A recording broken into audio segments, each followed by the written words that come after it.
All right, being 6 o'clock, I'm going to call the Coos Bay City Council meeting to order. Would you all rise and join me in the Pledge of Allegiance? Some of you are already up, so thank you. I pledge allegiance to the flag of the United States of America and to the republic for which it stands, one nation, under God, indivisible, with liberty and justice for all. Do we have any public comments this evening? Okay, one moment.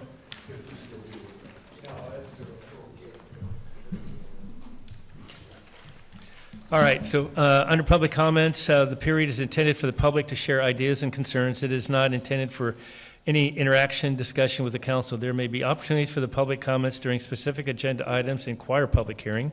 Members of the public are requested to confine their remarks to questions or issues under discussion during this time. During any designated comment period, individuals shall not engage in personal attacks, shall not impugn motives of any speaker, and shall at all times while in person conduct themselves in an appropriate manner.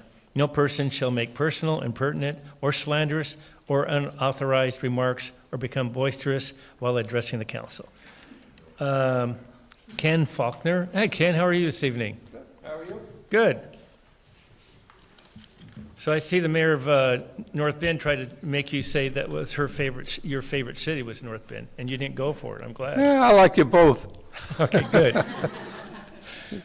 Anyway, I just want to say thank you, all of you, for all that you do for the community and state and county. I want to thank the hospitals for all they do, the doctors, the nurses, fire department, police department. And second of all, I have some pictures that I took that I'd like to give you that I took at the Wednesday Business Connection when you give your talk. So, Okay. And Well, thank you, Ken. I appreciate it very much. Pretty good. Yes. We're going to keep you around for a photographer, right? Huh? yeah, those are all for you. Thank you, Ken. Mike? I was going to say Dean. We heard from Dean earlier.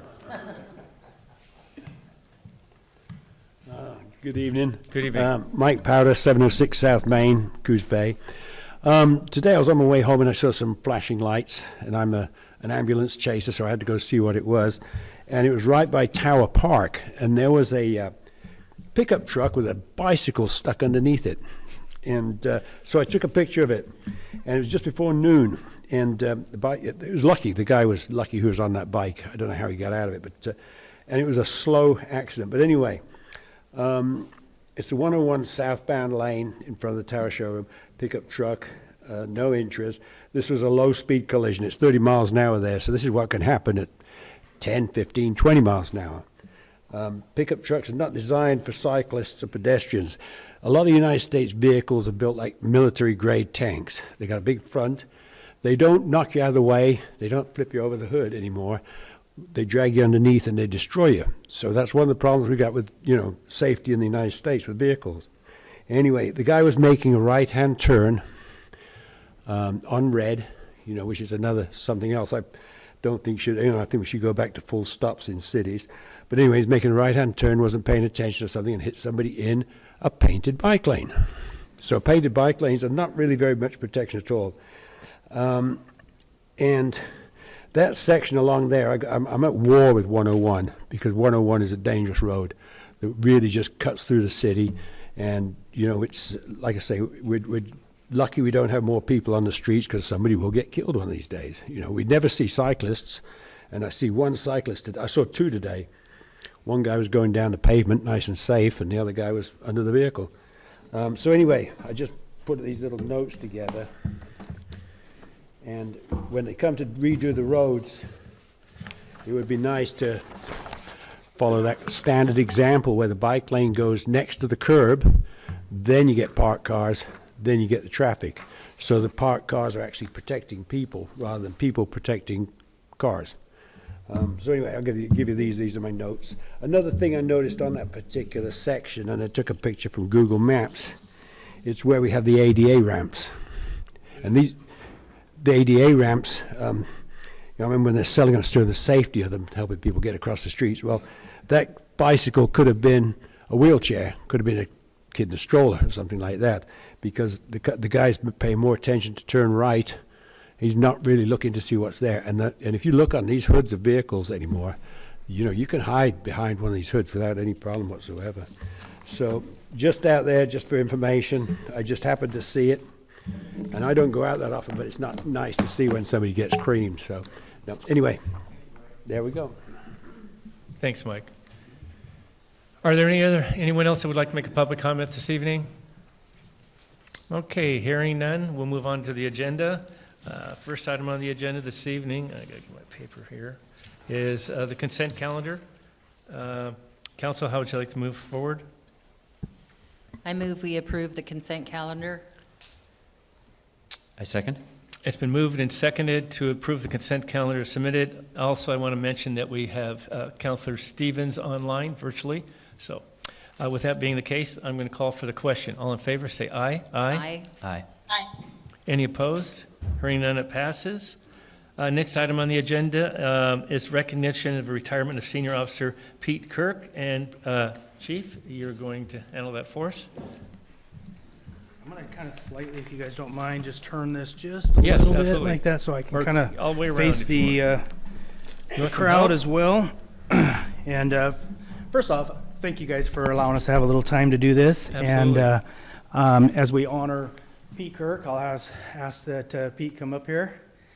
And as we honor Pete Kirk for his 25 years of service and as a police officer for the city of Coos Bay. And I'd also like to, oh, you guys are already up here.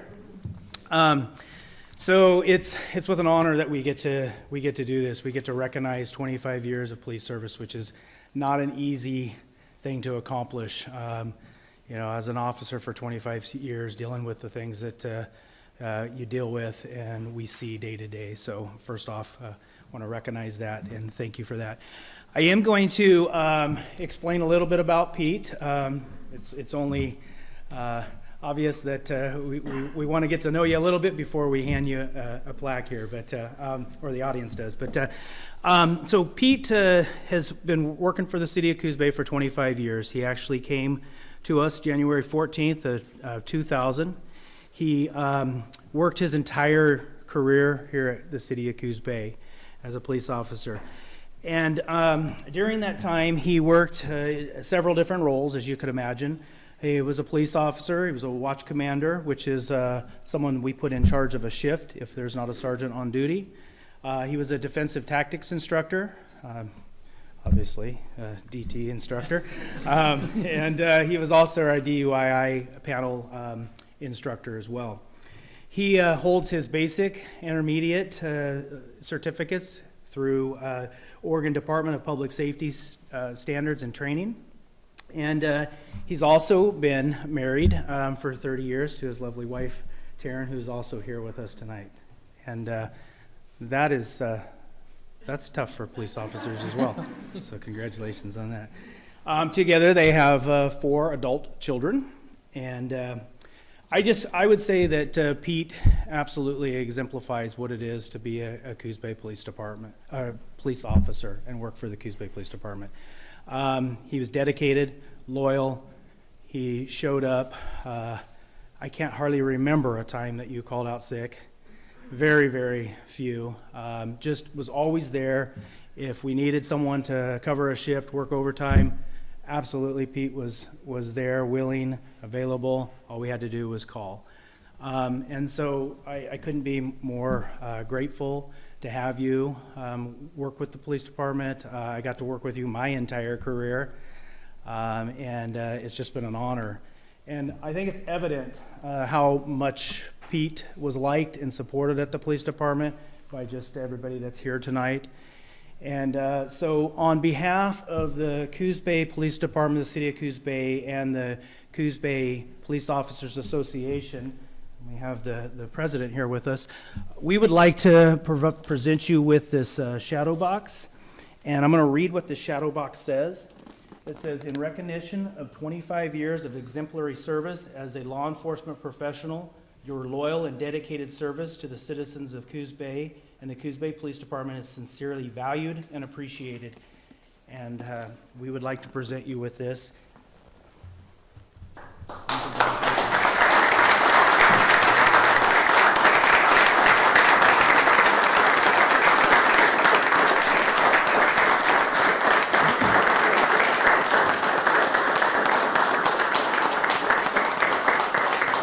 Can I just mention a couple things quickly? So this basically, believe it or not, in this box here, kind of somewhat outlines Officer Kirk's career. Obviously, Officer Kirk has pictures up there. Those are the 2 different badges that he wore over the years. This is obviously, we have American flag on our uniform. This is his ribbons, his years of service, and they mean different things, instructor and longevity. These are the 2 patches. This is the very first patch that we had when both of us started back in the early 2000s. And then something worth noting, Pete also received in his career a Medal of Honor citation, which is the highest level of citation you can, or honor you can get, and he also received a Medal of Valor. And so we felt like it was only fitting to make sure that those were also in his shadow box and present him with that. And so let's show you guys this as well. Nice. That's beautiful. So with that, once again, congratulations.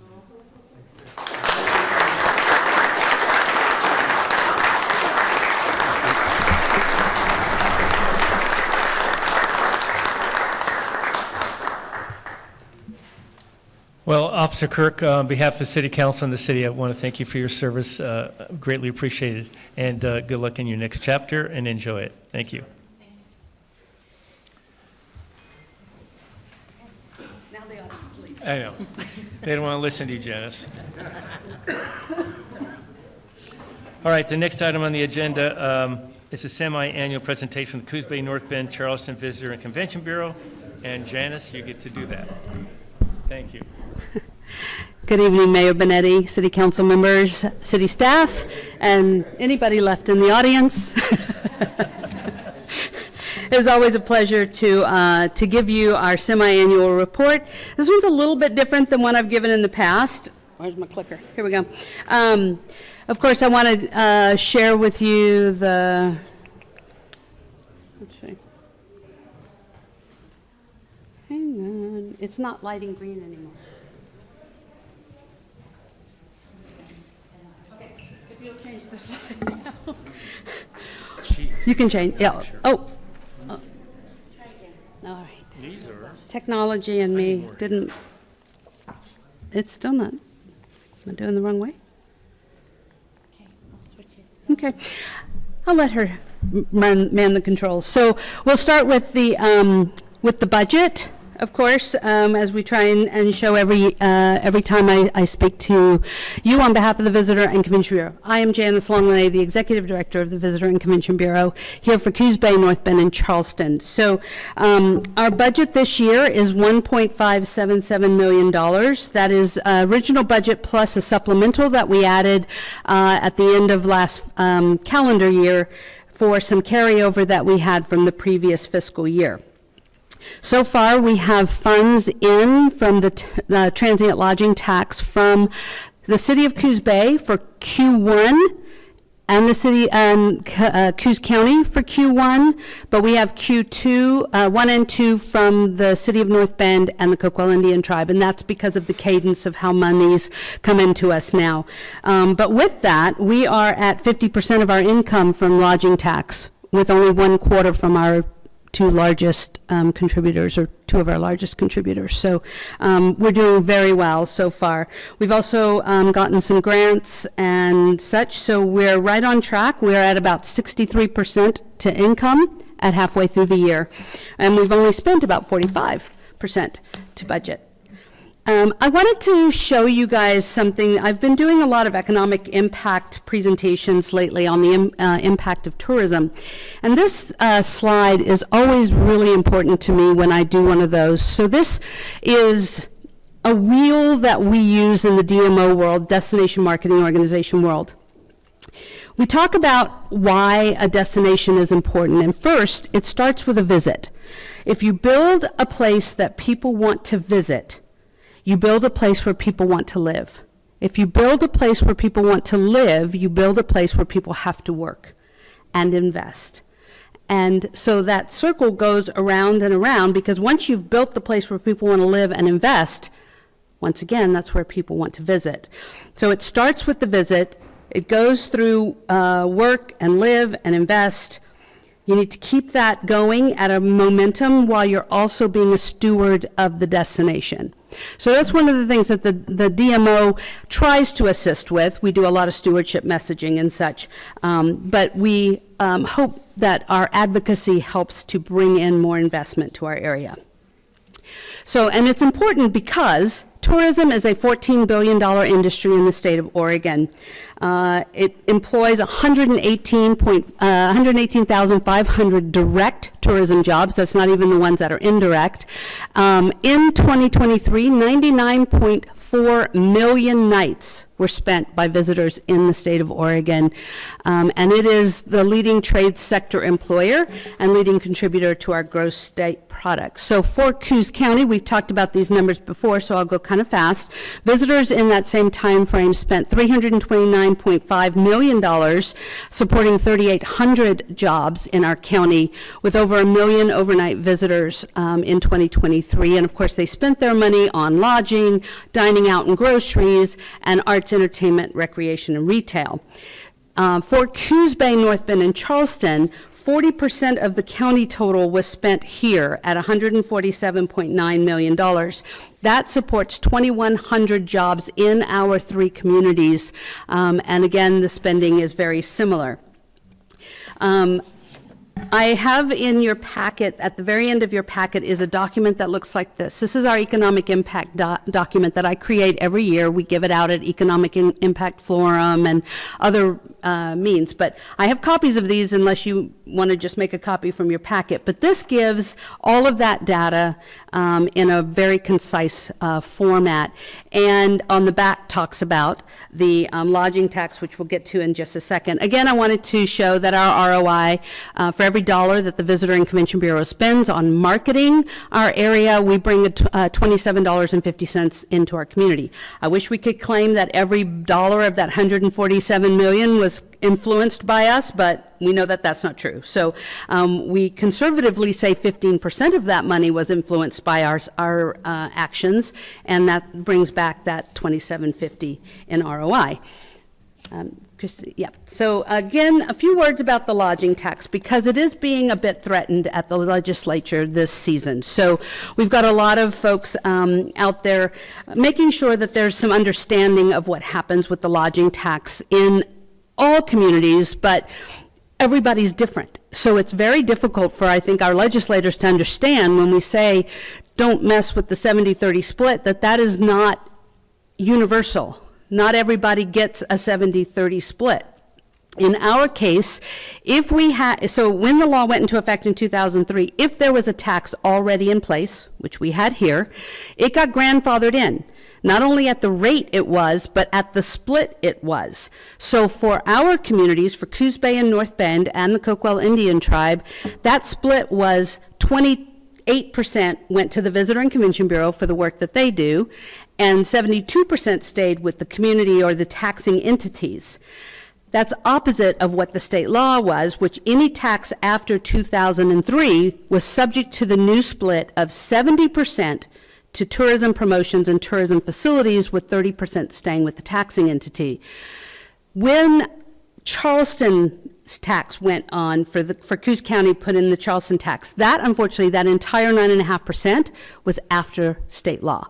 So it is subject to that split. The county keeps 30%.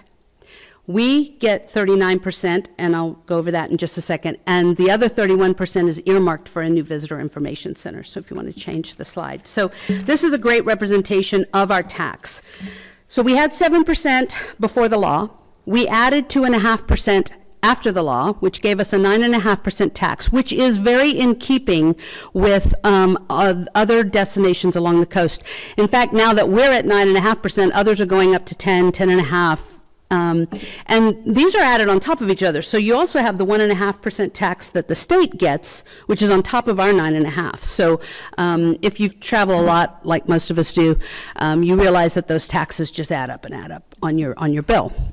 So if you look at how this was split, if the blue 7% is split 70-28, and then the red 2.5% is split 70-30, it is still that the taxing entities, Coos Bay, North Bend, and the Coquel Indian Tribe keep 61% of all lodging taxes collected in our communities, where the VCB receives 39%, which is why we get 39% from the county, so that they could be a level playing field with the rest of the entities paying into the Visitor and Convention Bureau. So who benefits from travel and tourism? And you can go to the next slide as well, Christine. So, it's the obvious ones: the hotels, the restaurants, the outfitters, the attractions, but also retail shops, grocery stores, the artisans and craftsmen who go to the Fun Festival and the Blackberry Arts Festival and exhibit at the Artist Loft and places like that, gas stations, hair and nail salons, but also auto repair shops, auto dealerships, insurance companies, home improvement. And that is not because a tourist went to a dealership and bought a car. There are 2,100 of us employed in these communities in the travel and tourism industry. We all go and spend our money in our community. We buy new cars, we have our homes improved, we shop at places that tourists probably wouldn't shop. So our monies are getting spread out. So it truly benefits the entire community. So that's what I wanted to get across, was that tourism is economic development, and it's very important to our communities that we maintain the split at which it is, and allows us to continue to do our work. So we've got some big projects coming up. First off, 3A basketball, happening March 5th through the 8th at Marshfield and North Bend High Schools. The Visitor and Convention Bureau is working on our rah-rah supporter businesses. We do that every year, where we get 16 businesses to be a rah-rah supporter per team. Plus we do coaches bags, so we're looking for donations for the coaches bags. These can be promotional items, tchotchkes, snacks, water, that kind of thing. And we give those out to the coaches the first night. And then we ask businesses with reader boards all over town to put a welcome up the week that the teams are here. Welcome 3A basketball players. We also do posters that we put in businesses that aren't doing rah-rah. So that's a big one. This next big one is the flight from OTH to Denver. We're so excited to say that we're helping to promote the fact that it's going daily. That was a 2-time per week flight up until this year, which shows that we are, and of course a lot of this is Bandon Dunes, but we are showing that there is some interest from more than just golfers to come to our destination. So the VCB has committed about $30,000 of our budget to help promote this flight in the Denver market. We've got lots of ideas happening right now and some promotions lined up for that. We will be hosting the League of Oregon Cities May conference at the Mill Casino. It's their 100th year of the League of Oregon Cities. We're working with the LOC and the mayor of North Bend for welcome bags and materials. They're expecting 300 to 350 attendees at that conference. And this is one that I'm super excited about. We will also be hosting the Oregon Regional Special Olympics competitions in June. Track and field and bocce ball. And the teams, this is regional, so the teams are from Coos, Curry, Douglas, Jackson, Josephine, and Klamath counties. This has historically been in Ashland for years, and they finally decided that they wanted a new location, and they looked to us.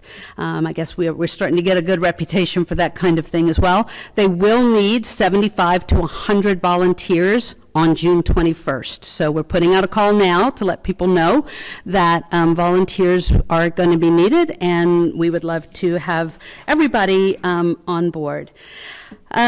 We are redesigning our website. It hasn't been redesigned since 2018, long before things like accessibility issues were on the forefront, and now we are going to make this a fully accessible website following the guidelines that were recently put out in October, which means that every page will be text to voice and contrast, and so it will be accessible to all abilities. We are seeking a Travel Oregon grant to help cover the cost of that aspect of it, because it's a pricey. We're not just putting an overlay over our website. We are actually coding in every page with this coding. So And we have almost 300 pages of content right now, but we're going to be going through some of that to get rid of some things that we don't need. We're also helping the Egyptian Theater celebrate their 100th year this year. As you can see, we're doing a big promotion for the Oscar shorts that are happening at the theater. So we are doing a giveaway and things like that. So, and because of the Clambake Music Festival, we wanted to add some things with the theater, and they're doing Elvis's 1967 Clambake movie at the same time as the festival, and so we're giving away trips to the festival along with tickets to the movie. So that's really fun. All right, just some recent things that we've been working on. As I've mentioned in the past, we don't do a whole lot of print anymore, but when we do, we try to make it trackable. The ad on the far left is what's in a meetings publication. We co-op this one with the mill since they're our largest meeting facility. We did not put a QR code on this one, but we did we have some articles within the publication as well. The one in the middle does have a QR code that goes to a video, as well as the one on the far right. This is a 3-page spread in a publication called Outdoor Adventure. And we felt that that really fit our market, and we've never advertised with them before, so we have a full-page ad and then 2 pages of what we call advertorial, which is editorial that we write ourselves. We've also been doing a lot for storm watching until the road washed out. So we had a lot of ads out there for the best storm watching, and then we had to completely pivot and pull it all down, because originally you could hike to Shore Acres, and then that was taken away. And so instead of any ads that we were doing on social, we did about 4 or 5 different posts giving updates on the status of the road. And then we pivoted to events. So we did the crab feed, and they had a very successful year this year. And of course, we've been doing a lot with the Clambake Music Festival. And these are newsletters. And again, like I said, we're helping the Egyptians celebrate their 100th year. For those who were part of the 150th committee when we were working with the city, you might recognize that logo. Jill liked it so much that she asked my ad team if they would create a similar logo for the 100th, and so my ad team put that together for them. And so we're doing some promotions around that. Also, we're working on murals. We're doing an entire blog post on all the murals, and then we're going to turn that into a brochure, but we're also working with some muralists to get a few more murals in the area. And culture, of course, is a big thing for us.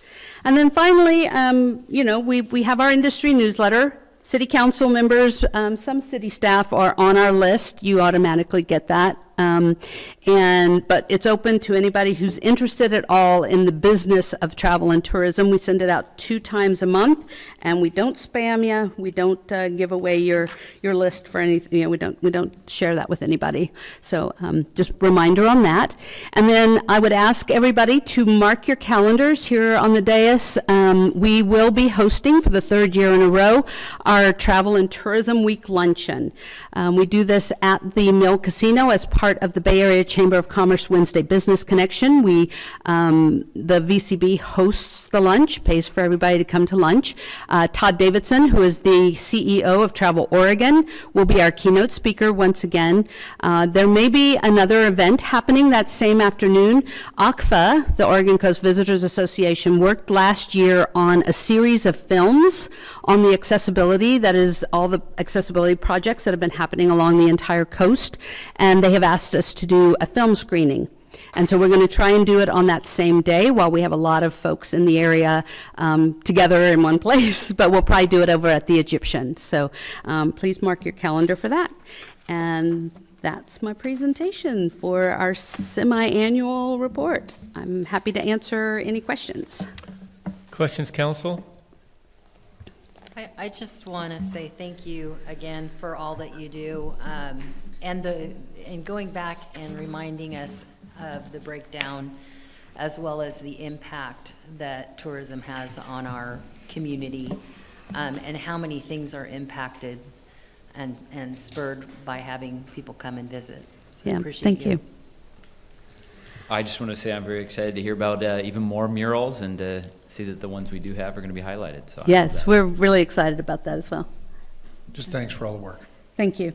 Thank you very much. So I'm a big advocate, Janice, as you know. So I want to reiterate, in 2017, you came here. Yes. And at that time, what was the TLT that we had, 300,000? 360,000 was the budget. And what is it now? 1.577 million. Like 5 times. Yeah. So, and we had, we didn't even have anyone on staff at that time. We did have some prior to that, but they left, it was vacant. Even before that, I remember volunteering on that, and Tricia volunteered on that. We had a lot of volunteerism.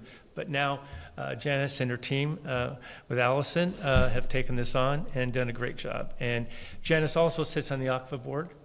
And so she has the VCB here, which is the Coos Bay, North Bend, Charleston, but also we partner with TSOC, Travel Southern Oregon Coast, which she's also the chair of, and we promote from Reedsport down to Brookings. So it's a collaborative effort, not anymore just doing Coos Bay or North Bend and the rest. It's together that we make this a destination, and they've done a fantastic job. And so I just can't thank you enough. And as she said, all the statistics speak for themselves. So thank you so much. Thank you very much. Both of you. Always appreciate it. All right. And I always appreciate the opportunity to talk with you guys. So Anytime thank you you. want. And, All right. and I'm open for coffee anytime somebody has a question. So do you have any of those ROI sheets left? Yes, I have plenty at the office, but I have one that I can give you now. Okay, and I'll come by and get some more. I'm going to be handing some out, so, to make a point. Thank you. Appreciate it. All right. Right, we are down to action items. Consideration of appointments to the Parks Commission. Nicole, you want to give us a synopsis or a detail? Yeah, thank you. I'll start us out. Sure. So the city recently advertised for some openings on the Parks Commission. There were 4 openings, one due from a vacancy, so that would be a filling of a seat that has a term expiring a little bit sooner, and then 3 just open positions. One of our commissioners who is on the Parks Commission currently is interested in renewing their seat, and then 2 of the others are, going to step away. I would say one of them, well, actually both, Bev Bev Myers and Coco Sutton have been huge assets to the city and our parks. So Coco's going to still do some work for us. Bev's maybe taking a break after taking charge of Joshi Gardens for many years. So,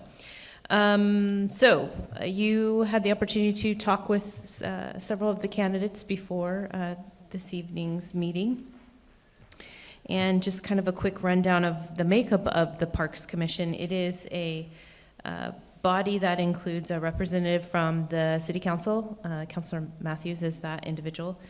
There's also a member from the Planning Commission that sits on that, and then 6 at-large members. And we try to pick folks who have relevant park knowledge, so that could be like landscape design or landscaping business design professionals, parks management. And then we recently added kind of that bicycle ped path kind of background. So what you are being asked tonight is to make a selection of 4 candidates to be seated on the Parks Commission. One of those spots is for a position that expires on December 31st of 2026, and the other 3 positions will be for expiration on December 31st, 2028. All right, thanks. So nowadays we used to vote by ballot, but even doing that, we have to make it public. So in this case, we're going to, one of our counselors, Nibrigal, will make a motion, and if we agree, we can second it and approve it. So, Jacob? Okay. I make a motion to fill the term ending December 31st, 2026 with Jared Schmidt, and to fill the 3 terms ending December 31st, 2028 with, forgive me if I mispronounce the names, Patrick Bringardner, Patty Scott, and Harv Shabolthi. Second. So for everyone's information, we have 4 positions. One's going to be finishing up in 2026, and the other 3 positions in 2028. So as they have been stated, and a motion's been seconded. Is there any other discussion? Anyone? I wasn't able to attend those, so I will consent with the majority. Good. All right, so with that being the case, I'll call for the question. All in favor, say aye. Aye? Aye. Aye. Any opposed? Hearing none, it passes. Thank you. Next item is city manager's report. Nicole? Gosh, today was a hectic day, so I didn't spend a lot of time thinking about this. I'll just start, I guess, with letting you know that we are opening up contract negotiations with one of our represented units, employee units, AFSCME, which is the American Federation of State, County, and Municipal Employees. Just as kind of a reminder, we have 3 represented groups here at the city, the International Association of Firefighters, the Coos Bay Police Officers Association, and then AFSCME, kind of the rest of everybody else. With 3, we attempt to each year meet with one of those groups and get a 3-year contract. So we're only looking at one contract every year. It kind of helps in timelines. So we're just opening up. Today's was a planning session, and we'll start on that path with the AFSCME group. I guess I would share also that several of us had the opportunity to attend the Firemen's Volunteer Fires banquet, annual banquet. Great attendance. I was pretty happy. Lots of volunteers, retirees, just a really great group. That was Saturday.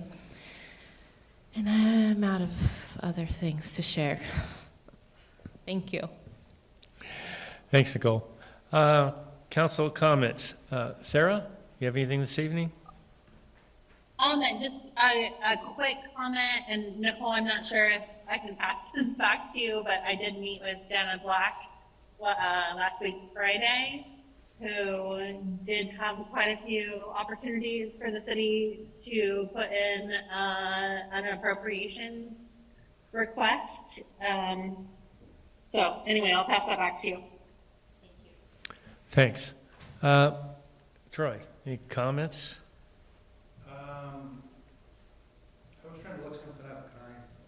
I was trying to look something up. Sure, Can I, absolutely. Can I come back? Yeah, Stephanie? Better hurry, because I don't have anything to say tonight. Just congratulations to Officer Kirk, and thanks again for the report on the Visitor and Convention Bureau. Jacob? Yes, 2 things. One, I also got to go to the firefighters event. It was awesome. I was very happy to be included. I also wanted to throw out there that this Thursday, the 20th at 6 p.m. at Sunset School's library, there's going to be an event where it's an emergency preparedness event. I got to go to the one up at Marshfield, and it was sparsely attended. So if folks can make their way out to Sunset, I think it's got a lot of great information, and I got a map of the flood zone, and it was very informative. So if you can make it out there, highly recommend it. That's Thursday at 6 at Sunset School. Hey, thank you. You ready? You want me to go? Ready. Okay. I had an opportunity to attend the SDO conference in Bend this year. That's a small districts association. I was actually there representing the hospital, but one of the courses I took was related to, Board Members 101. And I took to heart some of the stuff there, and I think in our current times, these are relevant. It discusses what your roles are when you serve, and there are 3 primary things. You exercise fiduciary duties on the behalf of any district or city. You have a duty of care, a duty of loyalty, and a duty of obedience. What those mean is that your duty of care is that you actively participate in meetings and are on committees. You actively work with other members to welcome the mission and the goals of who you're representing. Duty of loyalty is that you place the interests of the city or the district ahead of their own interests at all times. and that you, and then the duty of obedience is that you ensure that the district is abiding by all laws and regulations or the city, and that you carry out the city or the district's mission in accordance with its statutory adopted policies. And I know that sounds like a lot of legalese, but my point is that serving in any capacity comes with some responsibility. It's not about personal ideology. It's about setting that stuff aside and looking for the greater good of who and what you're representing. And I would like to say that I have had the great opportunity on both the boards that I serve on in this council, is that I feel like you, the council members and the mayor, wholly represent all of those duties. And so I appreciate that. It makes it easier to show up. It makes it easier to participate and want to care, because I know that you have the city's biggest interests at heart in everything that we do and move forward. Those are my comments. Thanks, Troy. So I also want to take this time to suggest or mention that Officer Kirk, thank him for his duty. And I remember in 2000, I think that's when I was mayor last. And so it's been a while. Anyway, I know, I shouldn't be saying those things. You just really opened yourself up, sorry. I'm trying to be good. I did have a break in between, thank goodness. Anyway, it was much needed one. I think probably Nate remembered. You've been around that long, yeah. So Fireman's Banquet also, Volunteers Fireman Banquet I was able to attend, and Chief Anderson was recognized for all his time and service.